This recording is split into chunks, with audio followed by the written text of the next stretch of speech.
ଶନିଦେବଙ୍କୁ ନ୍ୟାୟର ଦେବତା ବୋଲି କୁହାଯାଏ। ଯଦି କାହା ଉପରେ ତାଙ୍କର ଖରାପ ନଜର ପଡ଼ିଯାଏ ତେବେ ସେହି ବ୍ୟକ୍ତିଙ୍କୁ ତାଙ୍କର ସବୁ ସମସ୍ୟା ସଜାଡ଼ିବାରେ ହିଁ ସାରା ଜୀବନ ଲାଗିଯାଏ। ହେଲେ କାହା ଉପରେ ଯଦି ଶନିଦେବଙ୍କ କୃପା ଦୃଷ୍ଟି ପଡ଼ିଯାଏ ତେବେ ସେହି ବ୍ୟକ୍ତି ଖୁବ୍ କମ୍ ପରିଶ୍ରମ ନିଜ ଜୀବନରେ ସବୁ ପ୍ରକାର ସୁଖ ପ୍ରାପ୍ତି କରିଥାଏ।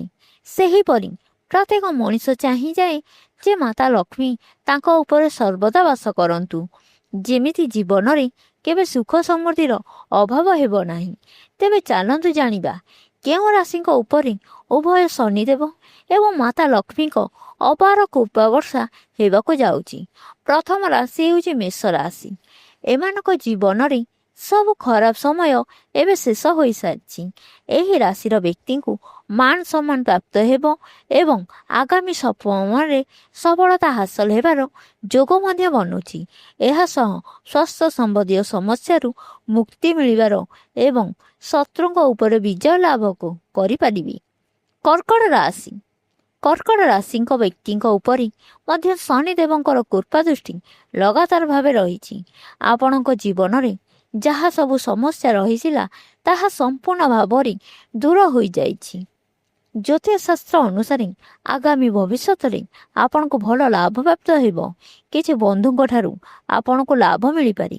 ଚାକିରିରେ ପ୍ରମୋସନ ହେବ ଓ ଗୁରୁଜନଙ୍କ ସହ ଯୋଗାଯୋଗ ଲାଭ କରିବେ। ବିଛା ରାଶି। ବିଛା ରାଶିର ଲୋକଙ୍କୁ ମଧ୍ୟ ଆଗାମୀ ସମୟରେ ମନ ଚାହୁଁଥିବା ଚାକିରି ମିଳିବ। ଏହା ସହ ଅଟକି ରହିଥିବା କାର୍ଯ୍ୟ ମଧ୍ୟ ଆଗାମୀ ସମୟରେ ସମ୍ପୂର୍ଣ୍ଣ ହେବ।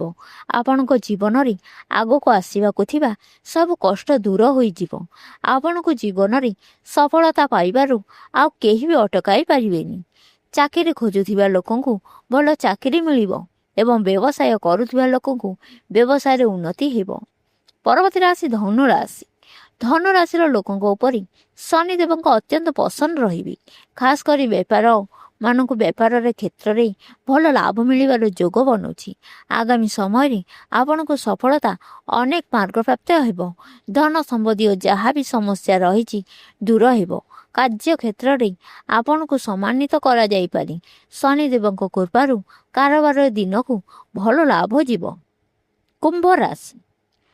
କୁମ୍ଭ ରାଶିର ଲୋକଙ୍କ ଉପରେ ଶନି ମହାରାଜ ଖୁସ୍ ରହିବେ। ଆପଣଙ୍କ ଜୀବନରେ ସବୁ ପ୍ରକାର ବାଧା ଦୂର ହେବ।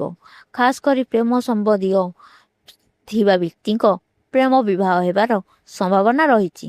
ଆପଣଙ୍କ ଦ୍ୱାରା କରାଯାଇଥିବା ସବୁ ଚେଷ୍ଟା ବହୁତ ଶୀଘ୍ର ସଫଳ ହେବ ଏବଂ ଆର୍ଥିକ ସ୍ଥିତି ମଜବୁତ ରହିବ ଏବଂ ଜୀବନରେ ଉନ୍ନତି କରିବେ।